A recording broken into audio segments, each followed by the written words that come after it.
Order. And Ms. Min, would you please lead us?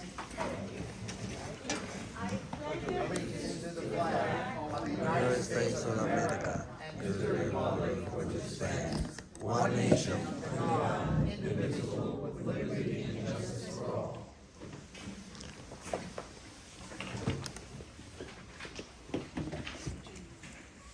In compliance with the Open Public Meeting Act, Chapter 231, 1975, I hereby state that this notice of the regular meeting has been provided to the public by written notice dated January 18th, 2022.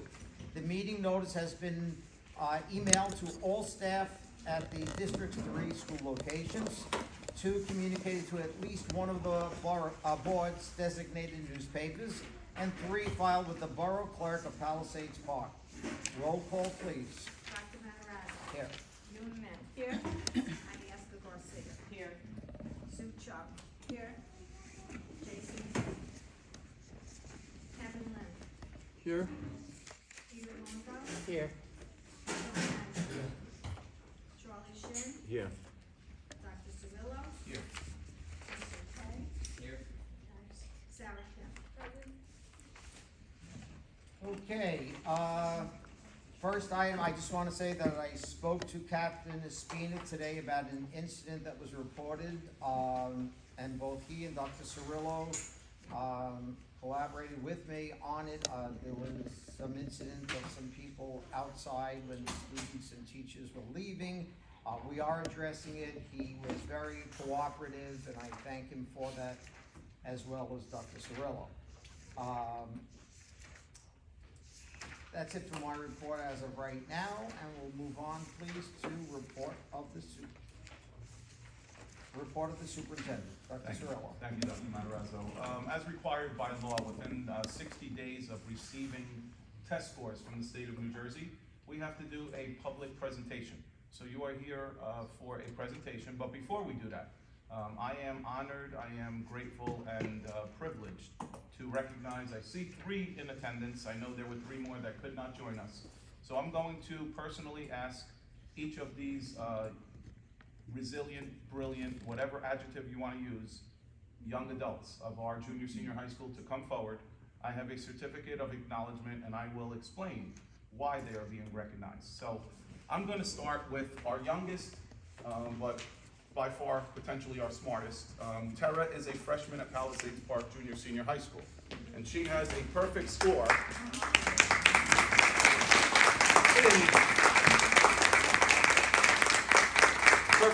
in the New Jersey SLA, only one in the district. Congratulations, Tara. Great job.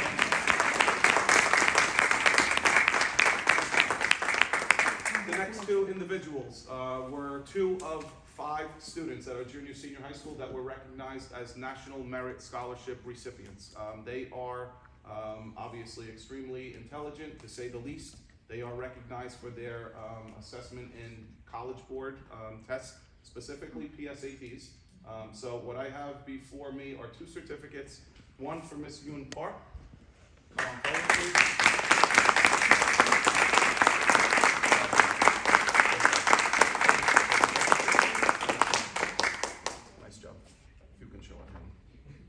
Spelled your name right. I'm just kidding. And last but not least, there are some boys and men who are intelligent in our schools as well. Last but not least, Mr. Jonathan Song. Come on forward, please.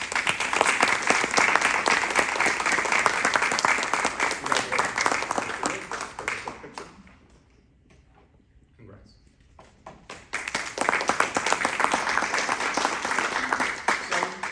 In the past, we've recognized and had the ability to, showcase our cream of the crop. Obviously, coming off of the last couple of years, which have not been the easiest. They have been anxiety-driven, to say the least, with the world we live in. I really tip my hat to you all, not just the students here, but everyone, every parent, any student, and again, a test, not to take anything away from these kids, is a little snapshot of what we do in our schools throughout the course of the year. What these kids did on that assessment is above and beyond what I can ever accomplish in my life, and really, much success to you all. To the students that were not here, I will be sure to hand deliver these certificates to them. I spoke to their parents already. Unfortunately, they did have a prior commitment today, but kudos to you all. To our two individuals in the back, for those of you that do not know, Mr. Garcia and Mr. Fallon, part of our requirement is to annually present our test scores in the district. In doing so, I've asked that we have a short presentation. If there are questions, I'm going to ask that we have those at the end of the presentation. It's a lot of information to gather, a lot of information to absorb, but I tell you, all of this will be on our district website after tonight's presentation. If there are any questions, of course, please reach out to me, reach out to the school administration. We'll be more than happy to help. When they are finished, I will be asking for a few resolutions in new business to the board. Other than that, I have nothing further. Thank you. Mr. Fallon, Mr. Garcia, the show is yours. Sure. Thank you for being here. Sure. Good evening, everybody. So Andrew and I have a brief presentation for you tonight that'll go over some district assessments that we took last year. These assessments have a lot of acronyms, so we will do our best to explain each test and explain what proficiency level we're testing for and who is taking the test and how we did. So the first test we're going to talk about, you guys can see the screen, is the NJSLA, which is the New Jersey Student Learning Assessment. The NJGPA, which is a high school exam, which is the New Jersey Graduation Proficiency Assessment. The Start Strong Assessment, which was created due to COVID to test students in grades 4 through 10 on how they performed in previous year standards. And the Access testing, which is bilingual ESL assessment, which tests students' English proficiency in the English language. Okay. So just an overview of the couple of assessments that I mentioned. So the New Jersey Student Learning Assessment for English Language Arts and Mathematics and Science measures how well students meet the New Jersey Student Learning Standards. The New Jersey Student Learning Standards are what our teachers are teaching our students in the classroom each day. They are standards that measure that are aligned with the Common Core, which are taught in every state in our country. And the NJSLS, which stands for the New Jersey Student Learning Standards, define what students are expected to learn in each content area. They are the foundation of which districts build curricula and plan instruction to prepare each New Jersey student with knowledge and skills that are needed for success. The data from the NJSLA, which is the New Jersey Student Learning Assessment, sorry, these words are a mouthful, these acronyms, are from students' daily interactions with teachers, as well as their performance on teacher and district developed assessment, combined to provide a complete picture of student achievement. Students are tested in the following grade levels and courses, which are grade 9 ELA, grade 9 math, based on course enrollment, and science in grade 11 for the high school, regardless of their enrollment status. So the key here is really that last bullet point there. When we're looking at data, sometimes it's very overwhelming. It's a bunch of numbers. It's like, what does it mean? I just want to, give you context to what we're going to show you. A bulk of all of the kids who were tested had an interrupted last couple of years. Take our 9th graders, for example. Just know that when we're looking at their test scores, they really had an abnormal 7th and 8th grade year, those foundational skills that they would normally have. Of course, it's understandable they're not up to par with where we would usually expect. Right? So just keep that in mind as we're moving forward looking at these numbers. So interpreting scores. So the New Jersey Student Learning Assessment, which is the first test that we're going to go over, scores students between a level 1 to a level 5.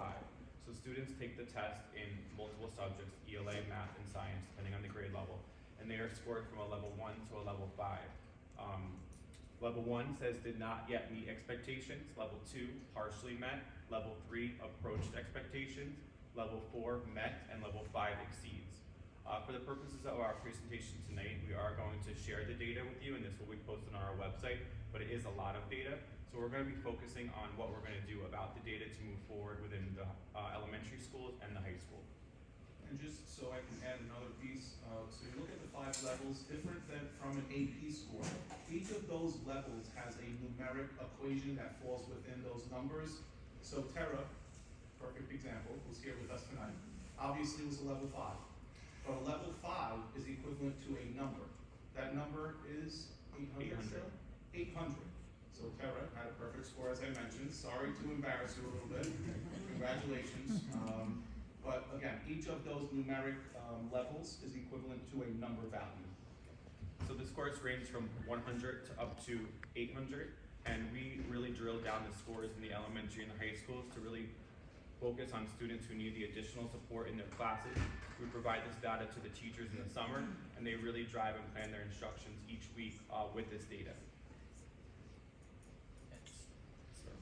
Okay.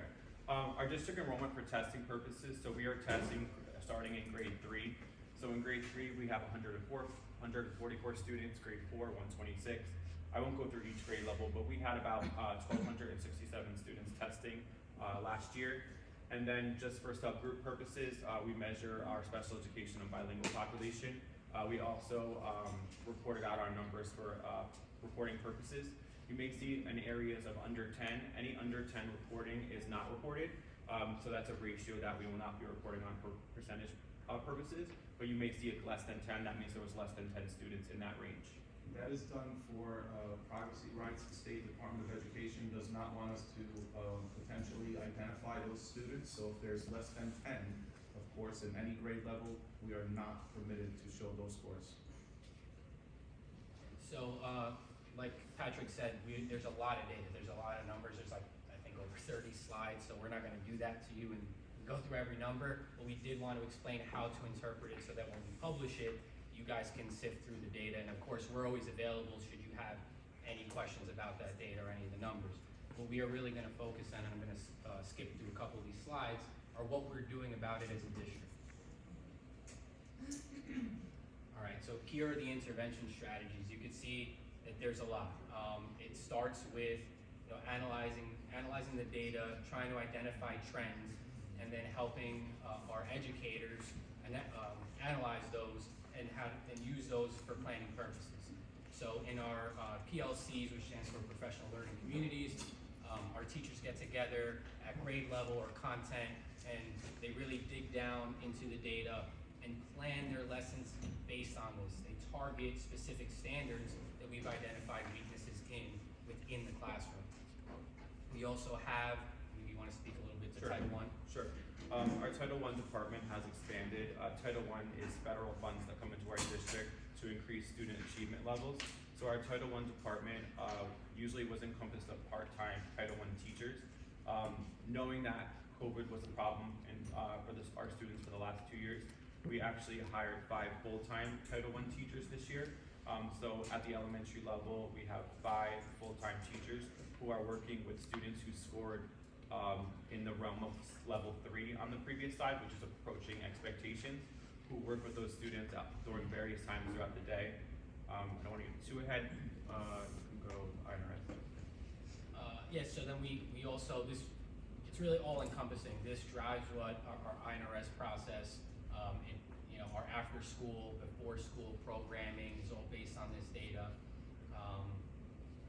We have, even our school climate and culture impacts our scores, so we focus on that. This really drives just about everything that we do. We dig down in the data, we see how we can move our students forward. NJGPA I'll speak to because it's high school specific. So last year, our 11th graders took the NJGPA for the first time. They passed the bill. They made it just a field test. So for this graduating class of 2023, there are no assessment requirements for this class, but moving forward, the NJGPA is going to be the first pathway towards graduation. So they would have to at least take that assessment. And then based on the score, they may pass, and if they do, they've met the requirement. If they don't, then there's alternate pathways that they can take in order to graduate from high school. It's a field test, so I definitely don't want to spend time on this data because it just helps us, it informs us on how to move forward with the next graduating class, but it doesn't have an impact on the class of 2023. The access assessment is for ESL and bilingual students. The access assessment is ELL stands for English Language Learner. It is used for making decisions about whether students are ready to exit English language supports, meaning if they score a certain percentage on the assessment, it'll allow them to enter into general education rather than being in ESL bilingual. Decision making for student placement into appropriate classes, monitoring the progress of students that that they have made in English and language proficiency. And it's also good for public reporting to ensure that our programs are accountable and that we are working toward our ESSER and ESSA funds appropriately. Proficiency levels for access are a little different. There is different phases. There are levels as well, but there is an entering phase, an emerging phase, a developing phase, an expanding phase, a bridging phase, and reaching. There will be a test on all of this after, guys. Results focused, the access test is listening, speaking, reading, writing, oral language, literacy, and comprehension. So it's very encompassing, it's very difficult, but our students are scoring better on it as we move forward each year. So our students are doing a wonderful job, and our ESL and bilingual teachers are working really hard to increase these numbers as we move forward. Participation rates are always, that's a number of students who are taking the test, and we always strive for 100% or close to it. This is just the scores again. We will be sharing this with you, but ESL bilingual access testing ranges from level 1 to level 6, and these are kind of how our grade bands fared within it. You can see the K to 5 is the elementary school students. So 30% fell into level 1, 28% fell into level 2, 19 into level 3, 14 into level 4, 11 to level 5, and 0 to level 6. The same with the middle and the high school. So obviously that we have there's work to be done, but we're closing that bridge now that we've been in school for the last 2 years full time.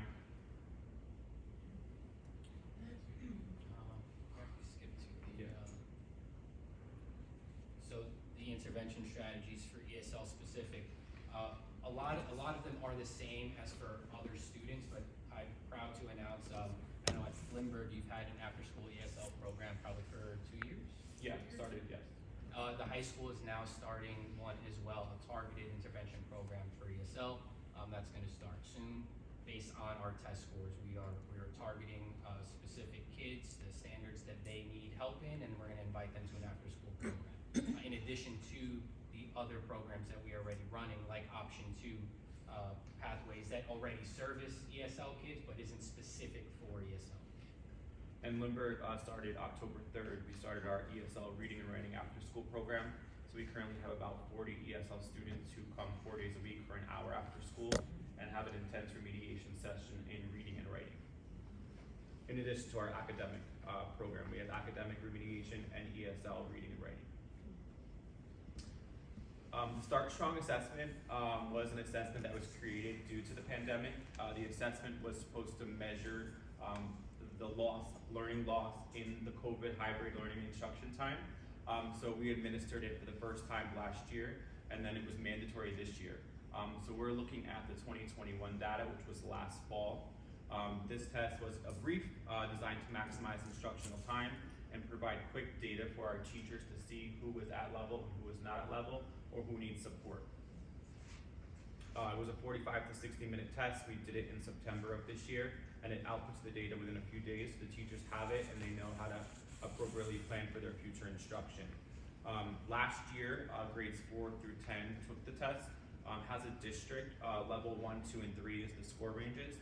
46% of our students needed strong support. After the pandemic, 18% needed some support, and 36% needed no support at all. This test does not test writing, it's only reading comprehension, math, and science. And this is in ELA. So this tells us kind of how they would test if it were the spring.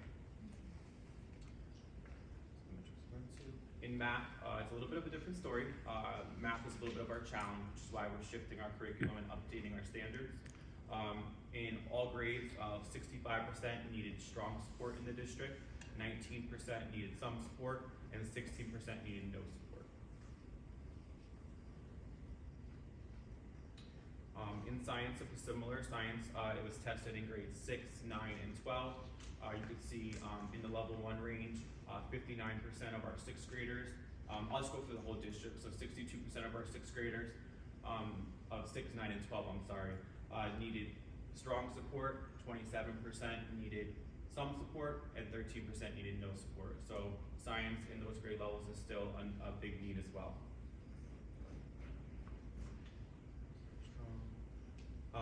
The dynamic learning map, which is the DLM, which is for special education, We only had a small group of students in the district take this assessment. So due to the Family Educational Rights and Privacy Act that Dr. Silla mentioned earlier, we are actually not able to publicly report on the progress, but the students are doing well through taking BOE each year. And that's it for the presentation, so thank you for your time. Yeah.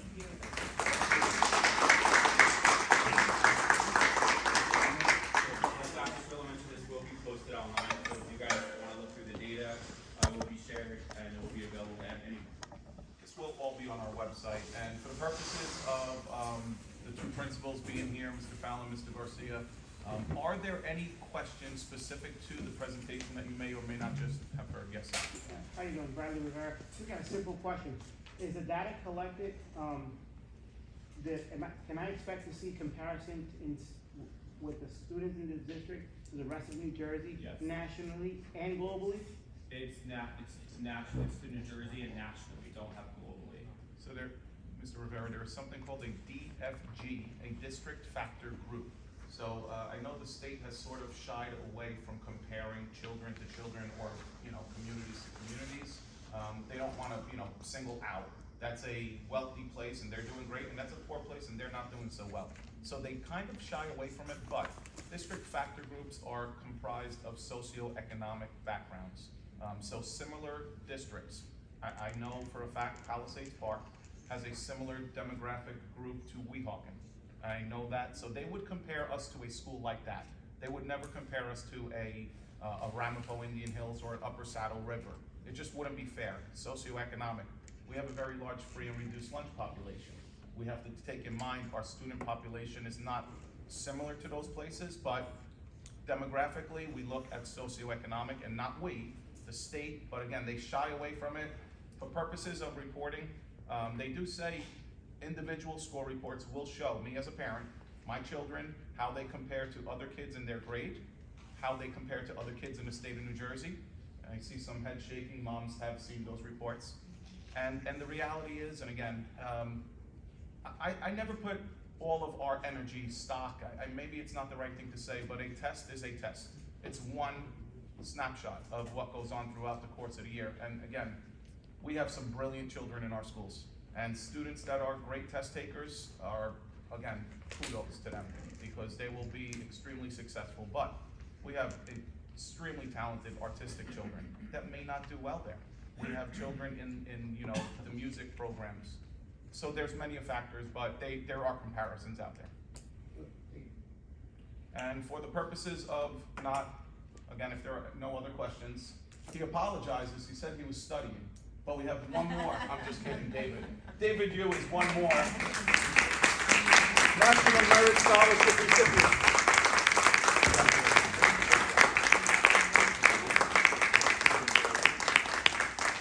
Awesome job. He was studying, he has an AP test tomorrow. Is that true? I don't know, I think maybe. What do you mean, maybe? David, who do you sit next to? Smart kids? Maybe. Congratulations. I thank the principals. I know the info will be on the website. They don't have to stick around. To the students, congratulations again. I applaud you all. Go home, get some rest, go out, get some dinner. If you want to stay, enjoy. Thank you. Dr. Cyril, I have a question. Yes, hold on. I'm sorry. Question from a board member. For the data of the ELA arts, language arts, which I received in January, in the later part, it shows like level 1 to 3. Only the level 1 to 3 is 100%, okay? But this new one consists of level up to level 5. So how can you compare Those were the two different. level 1 to 3 and this one level 1 to 3 for 5? The data that we have from January was the Start Strong assessment, which was a measure of learning loss from the pandemic. So there was only 3 levels that said strong support needed, need some support needed, or no support needed. The NJSLA is a year assessment that students take every year to measure each student against another student within the state. That has 5 levels. So, Mr. Shin, to help clarify it a little bit, if I may. Thank you, Patrick. The state of New Jersey receives very much federal funding because there are assessment components tied to it. During the COVID pandemic, the NJSLA was waived 1 year, but the year that it was waived was in the spring. When the students came back last fall, they had to take an assessment because money from the federal government mandates that we assess our children in the state of New Jersey. The assessment that was administered was what you are looking at, the Start Strong. What we just presented was the NJSLA, which is the annual spring assessment of our students. So the NJSLA has the rubric of a 1 through 5. The Start Strong, which was the first time it was ever administered last fall, and for whatever reason, we just administered it again a few weeks ago. I'm not sure why, but maybe we can compare last year to this year, again, to measure, as sad as it sounds, the learning loss. I don't like the word loss. There's Yes. many losses. Learning is something that, we can catch up, I hope. But again, it was two different At tests. the beginning, I thought there was a lot of great advancement, Yes. the development, but eventually it is not apple to apple comparison. No, no. What we can compare, hopefully, in the next few months, if we get the actual assessments of our Start Strong that we just administered a few weeks ago, we can compare September Start Strong of 2022 to September Start Strong of 2021. Okay. And I would probably, I'm not a betting man, but I probably would say that we did much better this year because you had a full year of students in school versus students coming back from a pandemic, many being hybrid, and that assessment being thrown on their lap. Okay, we expect that too. I Thank hope you. so. And Thank you. Start Strong is also the year before standard. So a fourth grader, the Start Strong is a third grade test. Correct. Thank you again. And to the students, thank you. Feel free, this is your one chance. You're not allowed to cut class, but you're allowed to leave if you want. Thank you very much. Oh, Mr.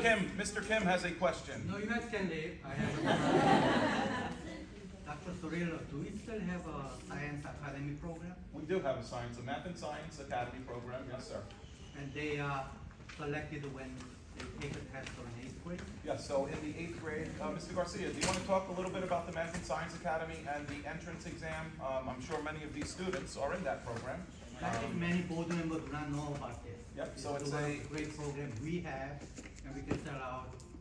Okay, go ahead. Please, Andrew, just talk about the entrance criteria and how we identify the children and how they are selected for our Math and Science Academy at the senior high school. Sure, usually it starts, their 8th grade year when they're entering high school. We've expanded it since then and allowed transfer students who are coming in from other districts to join as well. But it's based on a few things, an entrance exam, their previous grades, and an interview as well. We take all that into consideration when they apply, and then based on what their interests are, we actually have a humanities track as well.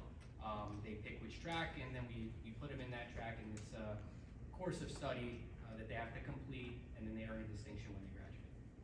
And we've seen some great results from many of the students in the Math and Science Academy. We've had some Ivy League students, be accepted and attend.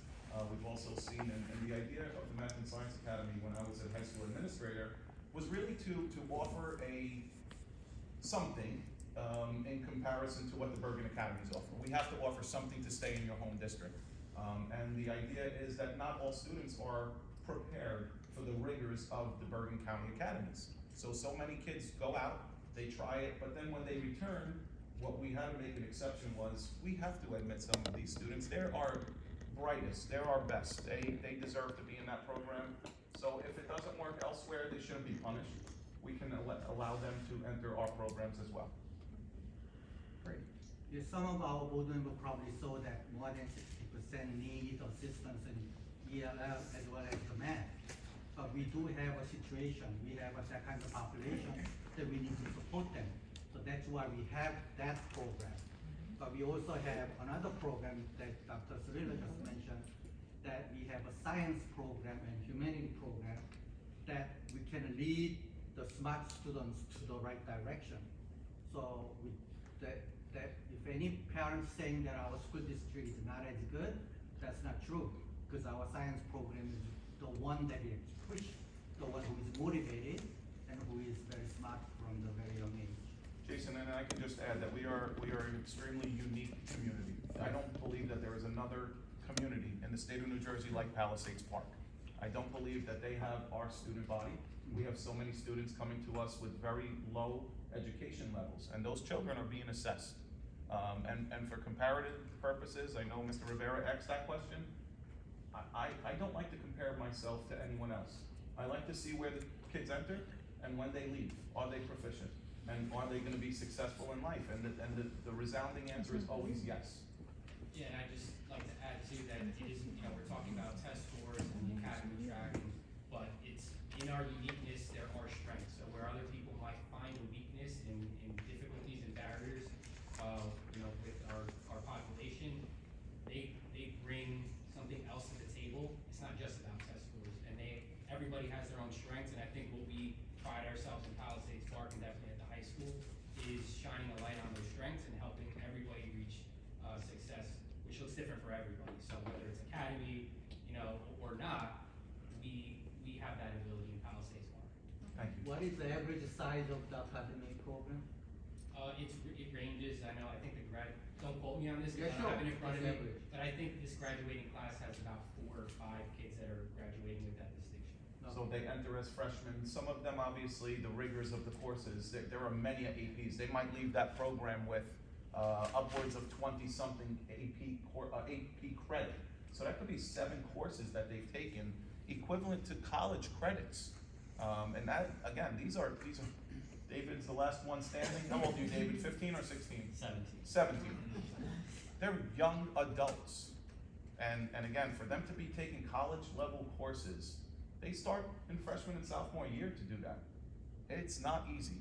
It's not something I've ever endured, and I just commend them for being able to do such the work that they do. And they have to be there early, 7:14. Zero period, zero period if they want to be in that program. Teenagers. Yes. Thank you. Thank you all. Thank you. Thank you for your Thank you, guys. presentation. David, thank you. Thank buddy. you. Okay, we'll move on now, report of the board attorney. Yes, I have a report on the progress of the collective negotiation agreement with PPSA, that stands for Palisades Park Supervisors Associations, as well as PPAA, stands for Palisades Park Administrators Association. For the first group, which is PPSA, the contract language is done. I'm just waiting for the contract to be signed, first by the representative, PPSA's representative, and then I'll present it. I actually wanted to present it tonight, but then I didn't get the signature in time, so I'll be presenting it next month. And also PPAA, that contract is about to, the contract language is about to start, and I don't anticipate a lot of time into it because we already have a previous version. I just needed to change words here and there. So I'll be presenting that for approval as well next month. Okay, great, thank you. Next item, minute approval, August 31st, 2022. I'd like to entertain a motion on that. I make a motion. Second on that? Any discussion? And that was all posted on the website. Thank you, Diane, Ms. Montemuro. If not, roll call, please. Dr. Matarazzo. Yes. Newman. Yes. And Master Garcia. Yes. Sue, you were absent that day? Sue? I wasn't there. You were. Jason, you weren't part of it. I'd like to recuse myself. Kevin Lynn? Yes. Peter Longo? Yes. John Madison? Yes. Charlie Schiff. Yes. Okay, thank you. We'll move on to committee reports. We'll start with finance, Mr. Lin. Okay. As for the finance committee, we had a meeting with the auditor yesterday, and we discussed about the overall field audit, which is done twice already, and based on the schedule, I think their overall audit is gonna be done sometime in February. So with the audit done, then they will have an exit meeting with our board members. So we can expect that sometime in February to have a kind of audit exit meeting. And yesterday also have a meeting on the bill list, and we have a total like 9, including that we have total 9 consent agenda. But I just wanted to see one agenda, the number 8. I just want to table it because I just asked for the detail of financials, but I just got it today. So I just want to review it more in detail with the person in charge, so that except I don't know if there is anything urgent, but except item 8. I just wanna have like total 8 consent agenda for, moving on for, resolution. I'm just asking for the procedure wise. Chairperson, he can table it, or table goes by the whole So I committee? think what I understood, he wants to only table number 8. That's right. Correct. You wanna recommend He can all of individually the table other. what? Well, it sounds like he's making, I'm not the attorney, I'm sorry, Ms. Kim. That's okay. Yes, so he's only asking to table number 8, so the board can decide, whether to table this, item number 8. Yeah, it's up to the board to decide. So he is requesting to table it, and board members should decide either table number 8 can be tabled or not. Yes. Yeah, And just so but that I think understand, I it's- think the reason stated why you want to table it is because you That's just right. got some Yeah, because, I information, think, and you'd like to review that, the That's additional right, because we are, information. we are in finance committee, right? I think finance committee should be able to go into the more detail of the report, right? So that, from the chairman of the, chairperson of finance committee, I strongly recommend that this one should be tabled, because I just want to take a look at it. So the first item that we are going to be resolving is whether we should table number 8 or not. That's correct. So let's, entertain a motion on tabling number 8. Is that what you're recommending, Ms. Lin? Yes, that's right. Second on that? I second it. Okay, any discussion? Who's second? Sue, John. And- Are there specific concerns that you have, were there over expenditures, or can you just explain a little bit as to Yeah, what the because I concerns think are? one thing I like to mention about the overall, financial review is that I don't want to go in detail with the financials, right? But I already requested some kind of budget process expenses, right, on a monthly basis, right? I haven't gotten it like almost like 5 or 6 months. So last time, I think I just briefly take a look at the last report I had was sometime in March that I have a report, right? March is like the latest one that the budget process like expenses, right? So somehow there's a lack of overall financial data. I just want to take a look at it, right? So that I just want to take it overall. What is the overall financials, month to month, and particularly, before I just come to this meeting, I ask for the detail of the, the financials. But I just found all the reports, right now on the table. So I think it's better to take a look at it a little more in detail. With the person who is in charge, maybe Alex or Lala, so we can just go over and finally, have some kind of recommendation for resolution for, accept of that report. I have another question here. Dr. Zorillo, is this item number 8 is crucial to pass by today? To the best of my knowledge, number 8 is a financial, Alex, are you It aware? has to be within 60 days So the of number, August 31st. 60 It days. has to Of pass today, August? or else we'll get dinged, Or else what?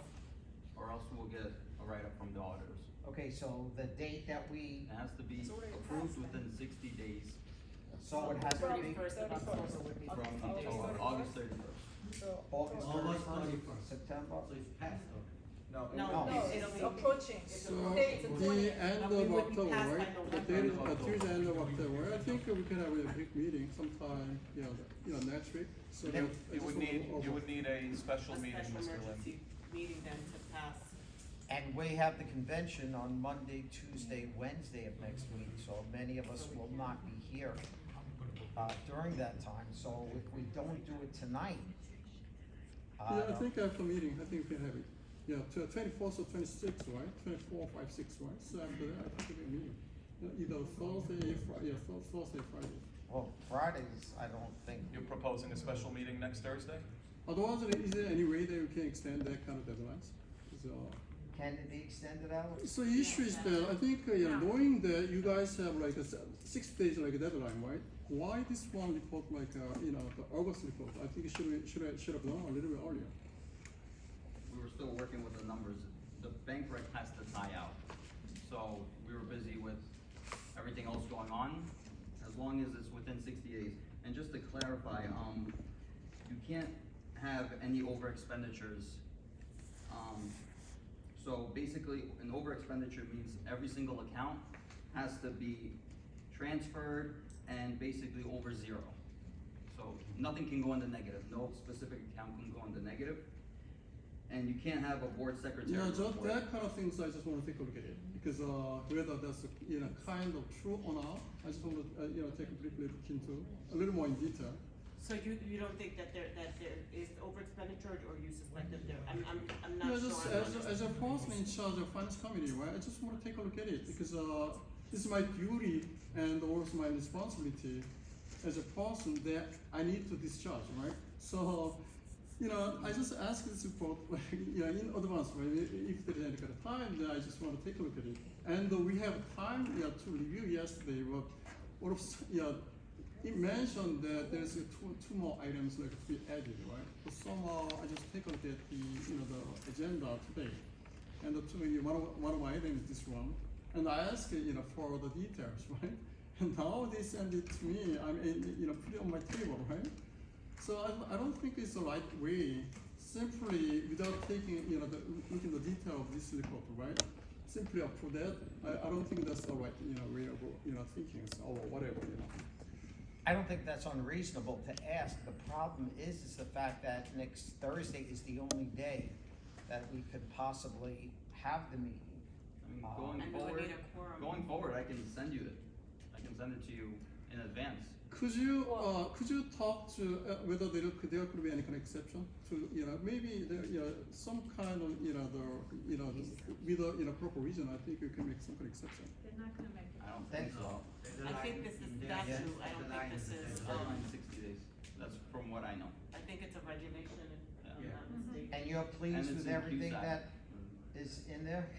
I don't want to feel pushed like this, right? Because so simply 6 days like a deadline, simply posting the report like this, and looks like feeling Yes. like forced to accept this one, without looking at the details.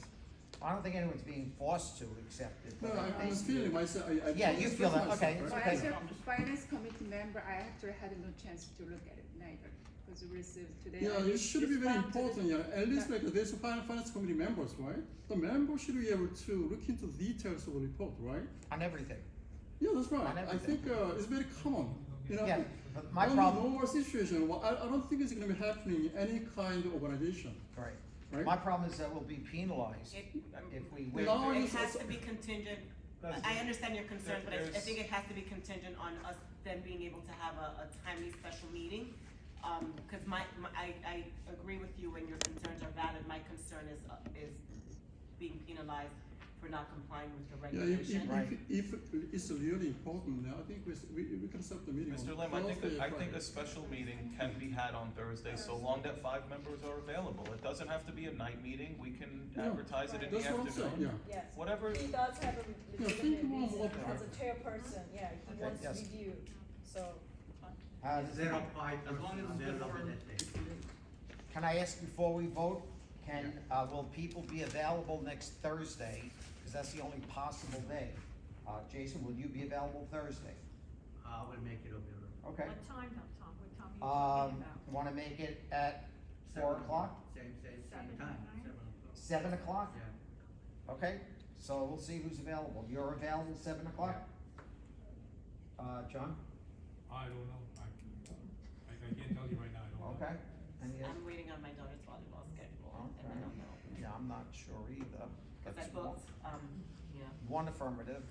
Ms. Min? Yeah, I can make. You can make it, so that'd be 2. Mr. Longo? I should be at 7, but there's something going on and I'm not sure. Right, where you're going to be, so it's definitely 2. Mr. Shin? Yeah, I'm available. Okay, that's 3. Ms. John? I will make it. Okay, Try to 4. make it. And Yeah, Mr. definitely, So yeah. then we'll have 5.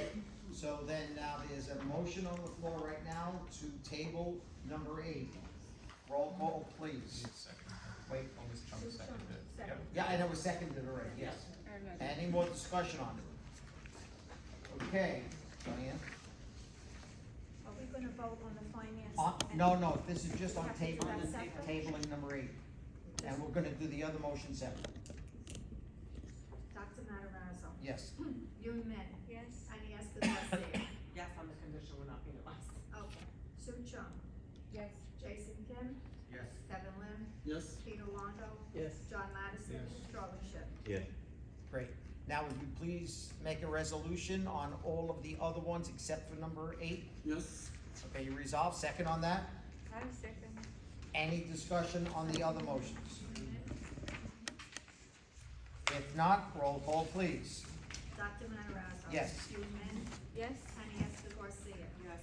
Sue Chung. Yes. Kevin Lynn. Yes. Peter Longo. Yes. John Mattison. Yes. Charlie Schipp. Yes. Just a question on curriculum number 8. We meet next Thursday. Is that the only thing that we're gonna be discussing? Or is there gonna be anything else on? That should be it Yeah, that's at this point. And Diane, if you could just advertise as that, just on one motion. Okay, great, thank you. Next will be buildings and grounds. Mr. Shin. Yes, building and ground, I'd like to make a motion for just one resolution, which is shooting, active shooter drills in December. That's in Lindbergh School by Police Department. Great. So, Second on that? Second. Discussion. I have one. Last time they found some shells in Okay. the, that were left there behind, and some people panicked a little bit. Can we just make sure that none of that is left behind to scare anybody? So when Dr. Matarazzo says shells, please don't be alarmed. They are not using actual bullets in our schools. I promise you, I will never make that recommendation. But the Okay. police department is required, with the Attorney General's office, to conduct active shooter training drills in our schools in the event there is ever an emergency. So what I've asked Captain Espino is that if they know they hit the trigger 10 times, well, they better pick up 10 remnants. That's all is, Great. I think, That's your what point, I'm- and I will make that request to him Absolutely. again in writing. Please. Okay, yeah, it That's is very necessary. Yes. So as myself, as a retired Marine officer, if I'm allowed, I will go there and supervise Check myself. the shell, you count the shells. Yeah, let me know. Make sure they don't make you the dummy in the room that That's they're, right. you know. I'll be the dummy. Okay, so we have, any other discussion on that? If not, roll call, please. Dr. Matarazzo. Yes. Yun Min. Yes. Henny Garcia. Yes. Sue Chung. Yes. Jason Kim. Kevin Lynn. Yes. Peter Longo. Yes. John Mattison. Charlie Schipp. Yeah. Okay, next item would be personnel, Ms. Min. Yes, President. We reviewed yesterday all 7 resolutions. So before us, we have 7 resolutions. So I'd like to make a motion as the consonant then. Second on that? I'll second. Any discussion? If not, roll call, please. Dr. Matarazzo. Yes. Yun Min. Yes. Henny Garcia. Yes. Sue Chung. Yes. Jason Kim. Kevin Lynn. Yes. Peter Longo. Yes. John Mattison. Yes. Charlie Schipp. Yes. Just that we wish good luck to the ones that are leaving us, and we're going to always miss anyone who retires, resigns, or leaves. Okay. Next curriculum, Mr. Longo. Last Monday, I had a meeting with Dr. Cirillo and the principals of all 3 schools, and Mrs. Tennant and Mrs. Min was there. And it was about a 1.5 hour, and I thought it was a very interesting meeting. I had a lot of concerns based on my experience as a teacher at the high school and hearing, some things haven't changed, and I wanted, hopefully, something will be done about certain areas.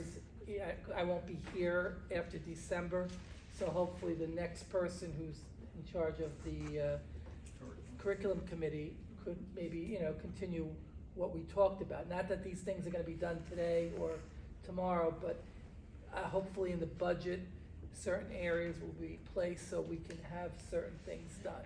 And topics we discussed were, some of the textbooks that are outdated in our schools. I also learned, some of the new programs. For example, in math, they've added programs in 6th, 7th, and 8th, and even in the elementary school. They added, they're going to purchase the program next year in science. They have some units that are used by the teachers that they're very pleased with. So there was information that was presented. We talked about the library, the future of that in the high school. I was concerned about censorship, whether or not there was a policy concerning books that are used, and there is. I had the question about phonics, but ironically, Mrs. Tennant said they are adding phonics or going to be stressing it again or introducing it again because they feel that it would be helpful to our students. I was concerned about the use of grammar as it applies to writing, and hopefully if they purchase new textbooks and programs, whether they're online or on paper, the grammar will be incorporated in there to help them with the writing. I talked about science labs need to be updated, and I'm sure they'll be looking into that in the future. This could take 4 or 5 years, if not longer. And we also talked about world language. I know they've added sign language, which is something good, and hopefully the world language department will continue with having at least 2 or 3 languages, well, 3 languages, I hope. Okay, and that was Thank you. basically it. We got, a lot of it, nothing was decided, it was just my ideas and Great. things I've heard. Thank you very much, and I know we need money for many of those That's things right. you mentioned. And that's one thing I said, you need the money. And my question always is about the curriculum with phys ed and health, and also the Asian American curriculum, Yeah, that's they're- all intact? Well, they are, yes, and if they purchase, I know when you purchase a program, many times they'll incorporate those Yes. Thank you. standards. And in addition to that, I'd like to congratulate and thank Ms. Min for arranging for an outrageous programs that I was honored to attend on from Asian American community. I don't know if Ms. Min, you want to mention anything about it? It was phenomenal. Yeah, that was a Thank you. great, about the 30 students and 7 teachers, and 1 principal came from South Korea. There was a #1 school in South Korea, and they performed a beautiful traditional performance, dance, they sang. And also from our Palisade High School students, they performed the dance. Yes. So we just shared different kind of cultural, things. So the teachers and students, everyone enjoyed so much. And then after that, I went to have a lunch with them, and we just talk about maybe next year.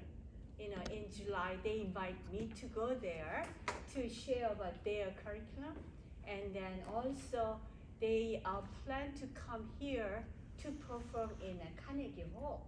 So that would be very great That'd be great. to exchange the Yes. program each other. That only enhanced then- what we presently have, and I thank you for doing that. That was You're welcome. phenomenal. When did they Was have the that- performance? Oh, it's October 7th? I think Was it so, last yeah. year? I think we Last mentioned it at the October? last meeting Yeah, we last had meeting, spoken we Yeah. about. mentioned That I was going to ask you about. It was So outrageous, outrageous. What's the school's name? Korean National Traditional High School in Korea. Is it public They school? that's from government. They government support them. Okay. So it's public, yeah, Yeah, that was it's a great. kind of public. It's public in Seoul? From Seoul. It was nice. Yeah, that was- Okay, It's a public school that do the traditional Korean performance as well as the instrument. Oh, okay. I see in Korean. 국악학교. When you go there, you'll see. 한국 국악학교. okay, great. Negotiations, Mr. Garcia and Mr. Mavisich. Okay, policy, Ms. Garcia. Policy, we have already adopted, this policy. There was an update issued by NJSBA. The updates were circulated to board members. It essentially this provides more, specific information as to the consequences, that students may face if they are presented with charges of harassment, intimidation, or bullying. Most significantly, there are degrees for the first act. The second act, if the same student commits a second act of harassment, and also details the requirements of the schools to keep records of this, to notify parents of the incidents and things of that nature. Going through this, I saw the consequences, and I know suspension and expulsion, termination.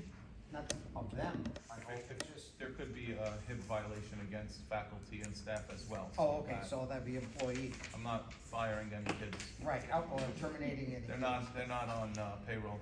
Good, well, good, that's why I saw termination, I said, uh-oh, Tom, these are only suggestions. Okay. You can Adopt adopt any it of as you these? like to the district. great, You don't have to go with these. great. I have a question, so I just, a quick question. So regarding on this kind of policy adoption, that we don't need any legal advice from attorney? It's because I'm just asking, because I've seen in our workshops regarding policies, and there's always attorneys in New Jersey, so I just. Right, so wondering. typically, the Right. policy committee receives the update and we share it with the board. So it's not a legal matter, it's a policy matter. And I'm So- sure New Jersey School Boards, if I Correct. may, has a Right. attorney on staff that They have a reviews it legal before they team. share it Before with we us. get it. Right. So we are members of NJSBA, we pay a fee to have them share these policy updates with the district. And they scrutinize it? Correct, and so they have everything? their own team, Okay. so when It's a we good get it, question. and most Yeah. other districts all, have the same But benefits. then the email as, the email from secretary, what if there's any issues that we need to amend any of this policy, What was according to circulated this 2 local weeks ago, I think the district policy issues? updates were circulated to the board about 2 weeks ago. Yeah, I share this because again, the board probably only hears the actual hearing that comes before Right. you when I make the presentation. Mhm. But we also share this with our building principals, who actually Okay. are at the forefront of any and all concerns. So they Okay. have to be aware as well. Right. Much of the updates, with regard to this are Mhm. police involvement and keeping of these records and sharing of the records, where in the past, a lot of it, is obviously still confidential, but there's a stronger, presence and requirement, being placed on the school districts, and we have to enforce that. Okay. I have a question, so you circulated it 2 weeks ago, Last week ago, I emailed it to everyone. but I was not included. I didn't know that. Yeah, so Okay. apparently it came to my attention, a lot of times I am excluded from the emails that circulate among the board members. Mhm. I understand that, because, as a board attorney, I charge every time I receive email. However, I think I do need to be kept updated with what's going on, especially with the policy issues. And, about the general matters that the board members need to know about. Why If they have did any- you charge if you received an email? I'm sorry? Why did you charge if you received an email? Unless you had to offer an opinion on it, Right. right? Well, I mean, if I just any send work you an that- email, so- you charge us. Are you asking me why Yeah, no, I I'm charge? asking you. No, I'm Is this just- the agenda that we're gonna discuss? Excuse me, tonight, is this agenda we're gonna discuss on board? How I charge? No, I'm asking you why we charge. when Yeah, we- no, we Because could just- any work that I do as attorney, I charge. Right, does anyone have any questions, legal questions for the attorney? That is, I think, more important, because again, just by sending this, you can have a copy of it, that's no problem. Excuse me, I'm asking, if I send you the agenda, because I wanna give you that information, why do we get charged for it? That's the question I was asking. I think If this it's is not inappropriate to discuss Yeah. during tonight's No, I'm meeting. sorry, You I'm can just call used me to and different- ask that yeah. question later. Yeah. But I it's think, inappropriate. can I speak? Well, this is not, Well- well, this is not, Yeah, maybe as a new business, whatever, I think there might be some kind of, I never knew until Dr. Cirillo and Tom, you mentioned about the, attorney's bills, whatever, some